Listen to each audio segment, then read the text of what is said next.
నమస్కారం రైతు సోదరులారా, my farming my passion daily market అప్డేట్స్కు స్వాగతం. రికార్డు స్థాయిలో మొక్కజొన్న రాబడులు.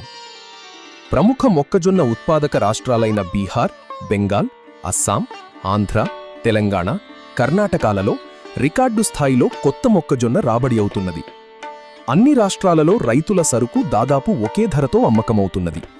అయితే రైతులు మద్దతు ధర కంటే తక్కువ ధరకు సరుకు అమ్ముకుంటున్నారు.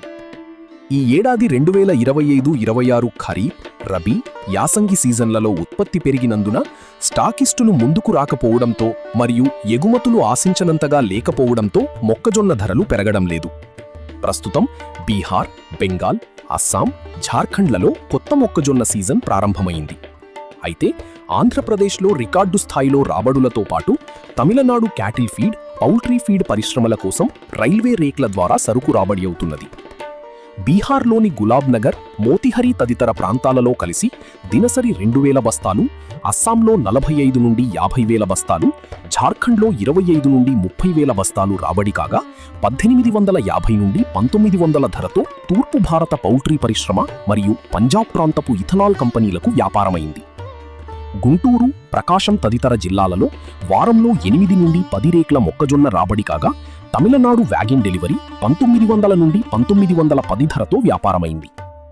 తూర్పు ఆంధ్రలోని విజయనగరం, ఉభయ గోదావరి తదితర జిల్లాలలో 10 నుండి 12,000 బస్తాల సరుకు రాబడి కాగా 1750 నుండి 1800. విశాఖపట్నం ఓడరేవు డెలివరీ 2050 నుండి 2060 ధరతో వ్యాపారమైంది. కర్ణాటకలో దినసరి 80 నుండి 90,000 బస్తాల కొత్త మొక్కజొన్న రాబడి కాగా 1800 నుండి 1900.